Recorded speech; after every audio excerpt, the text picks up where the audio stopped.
London කෝච්චිය ජේ.ඊ. මිල්ස්ගේ London express යොවුන් නවකතාව.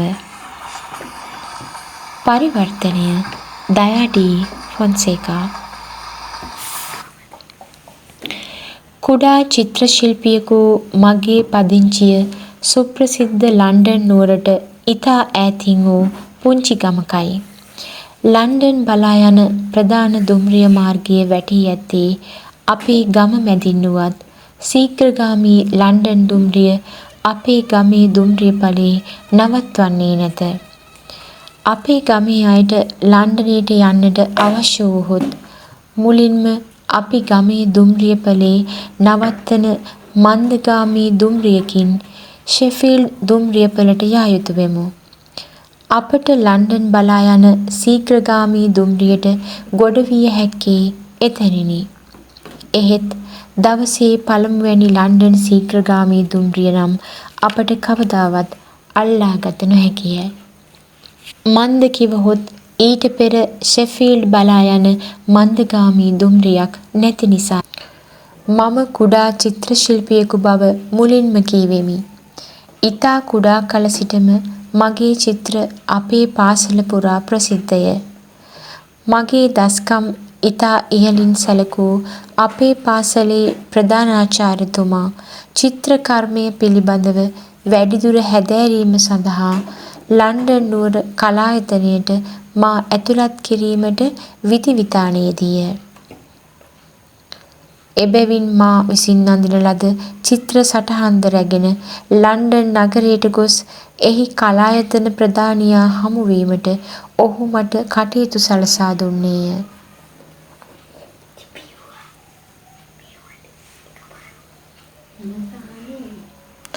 උදෑසනින්ම මා එහි සිටිය යුතු බැවින් ලන්ඩන් නුවර බලා යන පාන්දර 4 පළමුවැනි දුම්රිය අල්ලා ගත යුතුව තිබිණි.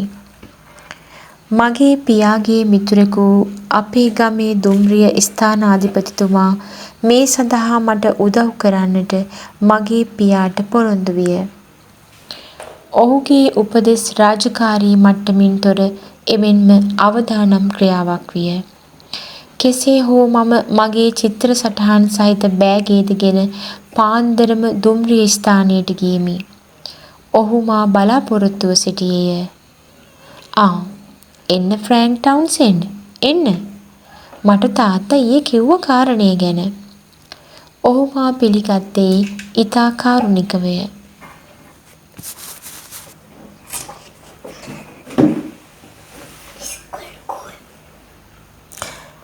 ඒත් මහත්මයා මෙතන නවත්තන්නේ නැති කෝච්චිය අල්ලගන්නේ කොහොමද?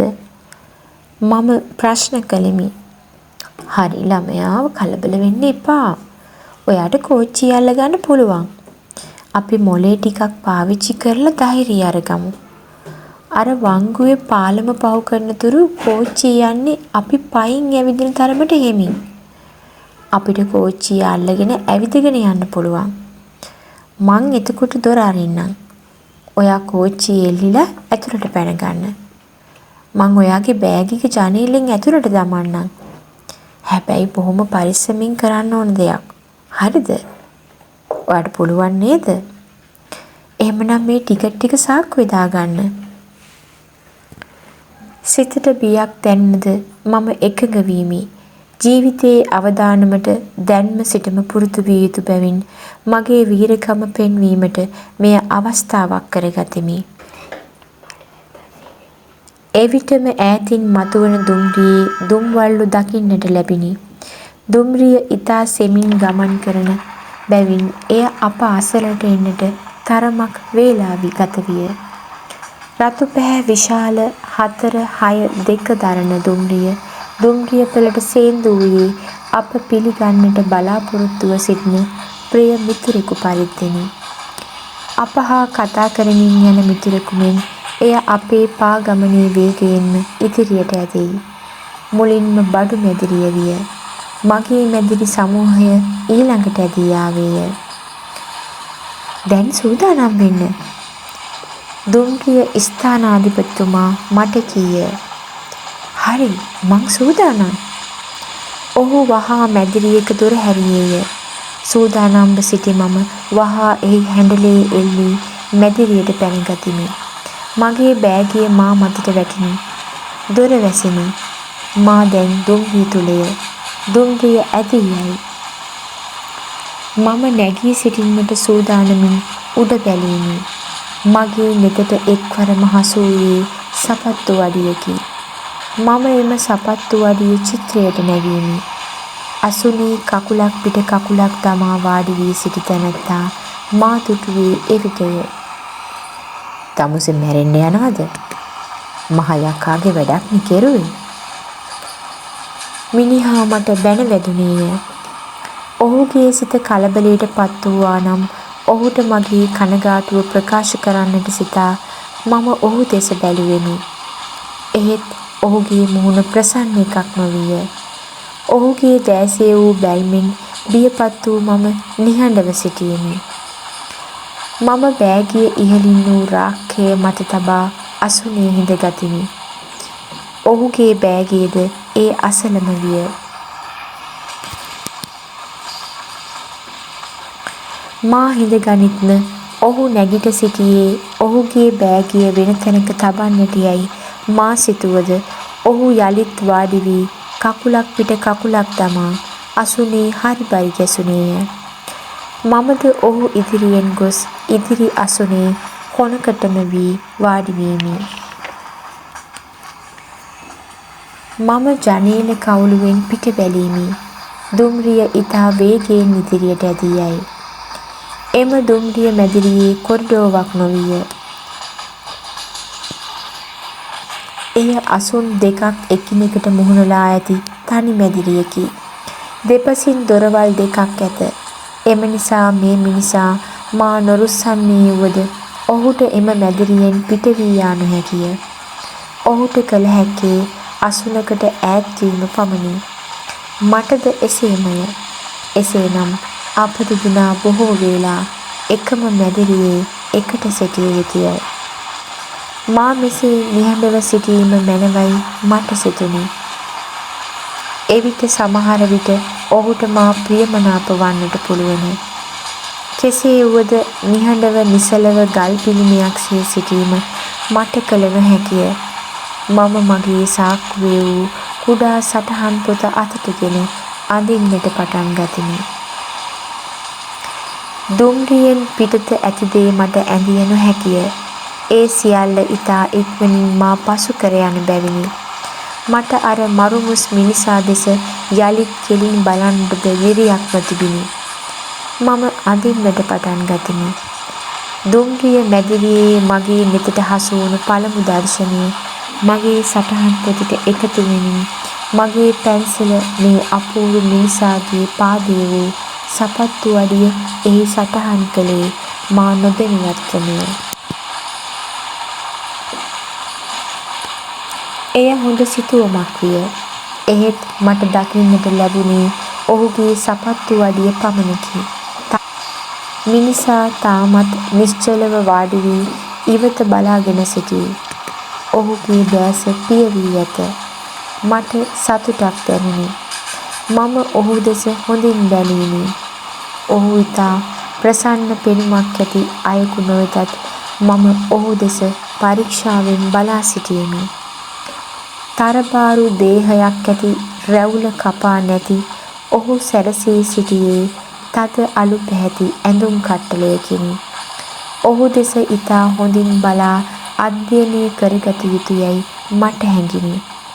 එහෙත් ඔහු අවදි වී මා ඔහු දෙස බලා සිටින අයුරු දකීවියයි මම බියවීමි. එවිට සමහර විට ඔහුට කේන්ති යන්නට පුළුවන්. එය මගේ අයහපතට හේතු විය හැකිය. එහෙත් මට ඔහු දෙස බලා සිටින්නට සිදුවිය. අවසානයේ මම ඔහුගේ රුව අඳින්නට උත්සාහ කළෙමි. මුලින්ම මා සිතුවම් කළේ ඔහුගේ මුහුණයි. ඊළඟට නිකට දෙසට ගියෙමි.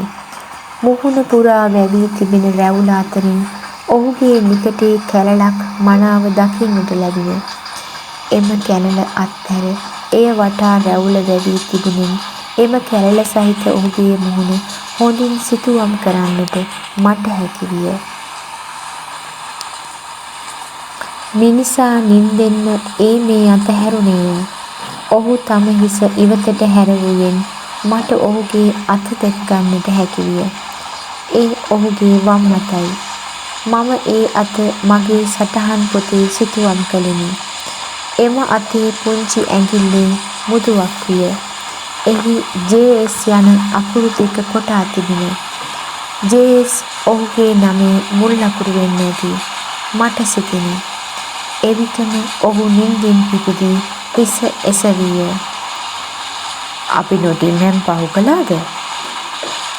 ඔහු ඉතා තදින් නැසීය. නෑ මහත්මයා, තවම නෑ. මහත්මයා බහින්නේ නොටින්හැම් වලින්ද?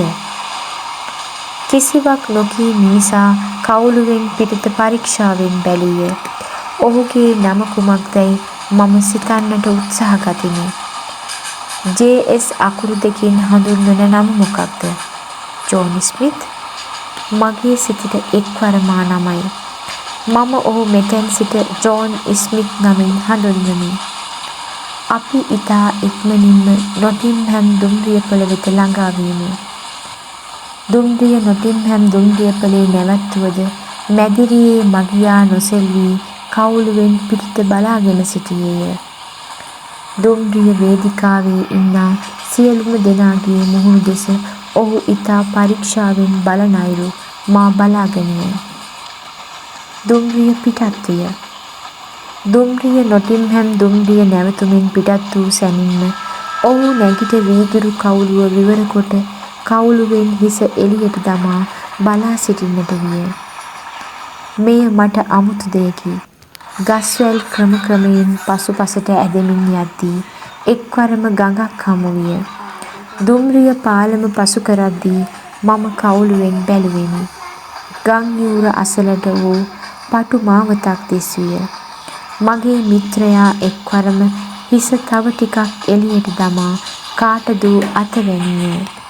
අනතුරුව හිස යළිත් ඇතුළටගෙන වීදුරු කවුළුව වසා දමා තමාටම මොනවාදෝ කියා ගනිමින් යළිත් අසුනේ වාඩිගත්තේය.